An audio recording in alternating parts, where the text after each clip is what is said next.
Au nom du Père, du Fils et du Saint-Esprit, ainsi soit-il. Bien chers enfants, la Sainte Écriture est un trésor. La Sainte Bible est un trésor. Dans ce trésor, nous pouvons y trouver, avec toute la tradition, toute la révélation, toute la loi de Dieu, toutes les merveilles que le bon Dieu nous a enseignées, et même les exemples nécessaires à leur illustration. Je voudrais donc aujourd'hui puiser dans ce trésor pour vous présenter ce que c'est que le don de sagesse. Et pour vous l'illustrer, je prendrai cet exemple que nous donne le livre des Rois. Notre histoire se passe il y a très longtemps, bien avant la venue de notre Seigneur Jésus-Christ sur la terre. C'est l'histoire du roi Salomon, le fils du grand roi David. Salomon monta sur le trône à la mort du roi David, et peu de temps après son accession au trône, alors qu'il dormait, le bon Dieu lui bénéficia d'un songe. Dieu lui apparut pendant la nuit et lui dit « Salomon, demande-moi ce que tu veux et je te le donnerai. » Et que lui répondit Salomon? Que lui répondrait aujourd'hui un roi? La richesse, le pouvoir, la réussite? Ce n'est pas ce que demanda Salomon. Salomon demanda « Ô mon Dieu, donnez-moi la sagesse. » Et le bon Dieu le félicita pour cette demande. Le bon Dieu lui a dit « Tu m'as demandé la sagesse, eh bien, je te donnerai une sagesse éminente. » Le roi Salomon devint donc très sage, d'une sagesse immense, sans précédent et sans pareil. Il ne mit d'ailleurs pas longtemps à exercer cette sagesse. Rapidement après, alors qu'il était assis sur son trône, on lui amena deux femmes de mauvaise vie, qui venaient lui demander de trancher un litige. La première femme s'adressa au roi Salomon. Elle était là, à genoux à ses pieds, en train de lui demander « Ô grand roi Salomon, faites-moi grâce. Cette femme qui est là à côté de moi habite dans la même maison que moi. Nous étions toutes les deux enceintes et nous avons mis toutes les deux au monde un enfant de manière très rapprochée. La nuit dernière, pendant que nous dormions chacune avec notre enfant, celle-ci, par mégarde, tua son enfant en l'étouffant pendant la nuit. Folle de douleur lorsqu'elle s'en rendit compte, elle prit son enfant mort, elle l'amena dans ma chambre et elle échangea son enfant avec le mien.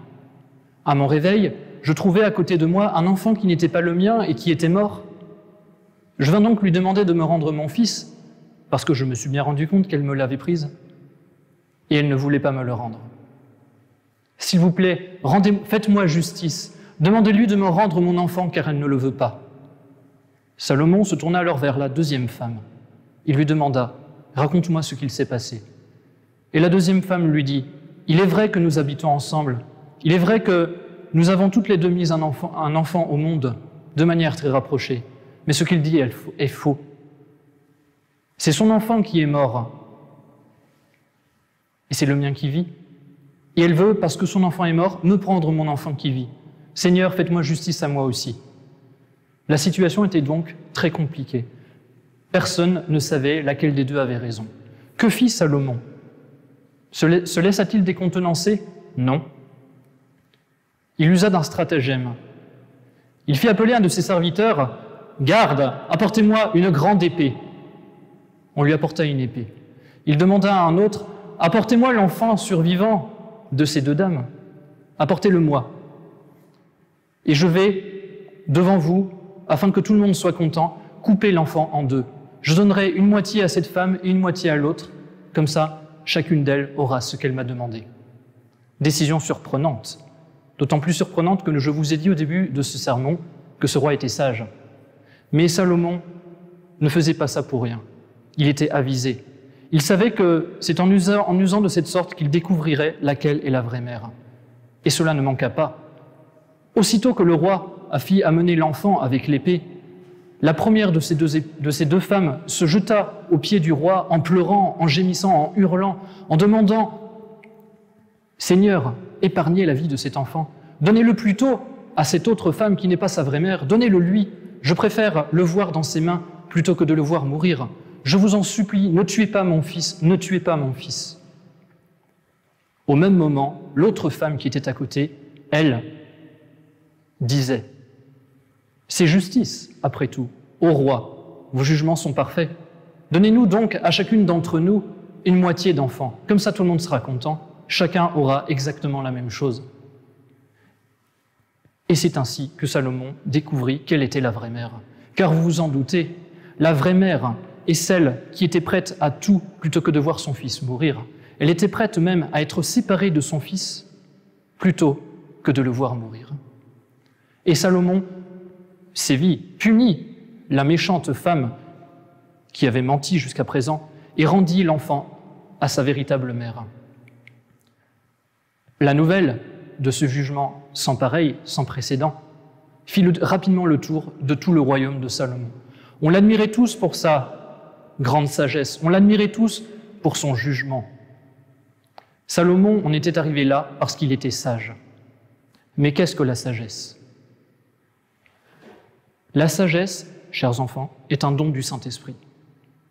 Nous avons tous ce don de sagesse. Nous l'avons reçu le jour du baptême et nous l'avons reçu d'une manière toute spéciale le jour de la confirmation. Le bon Dieu a fortifié notre sagesse. La sagesse, c'est une disposition.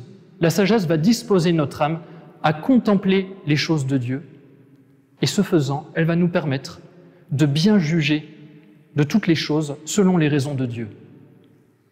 Prenons une comparaison pour mieux comprendre.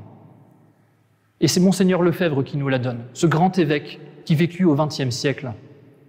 Monseigneur Lefebvre disait que vivre du don de sagesse, c'est voir toute chose, apprécier toute chose avec les lunettes du bon Dieu.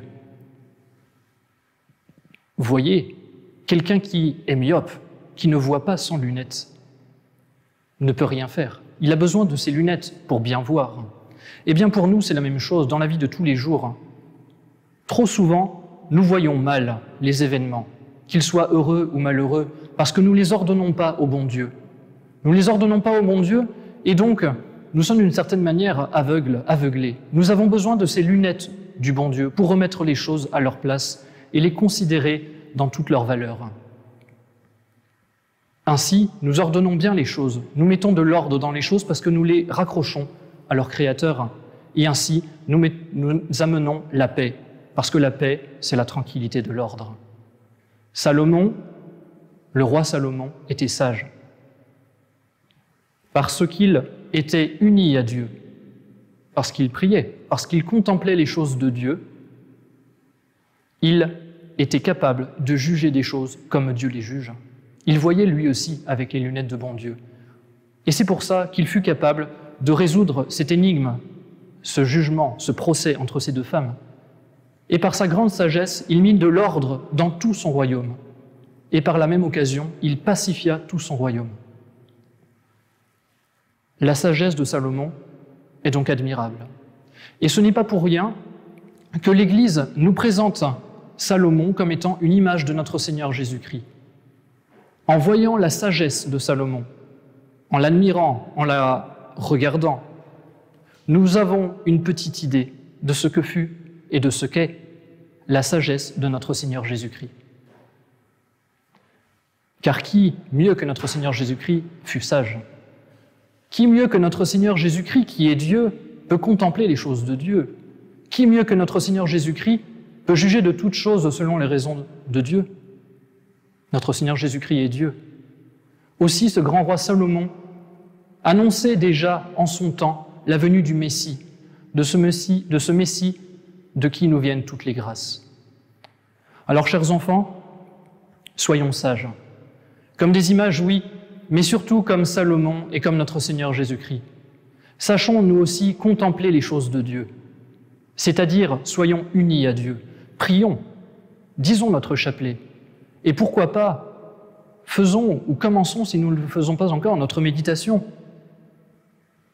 Si nous sommes ainsi unis à Dieu, nous pourrons voir les choses comme Dieu les voit. Nous pourrons voir les choses avec les lunettes du bon Dieu. Et ainsi, nous mettrons de l'ordre dans les choses. Nous mettrons la paix dans notre foyer.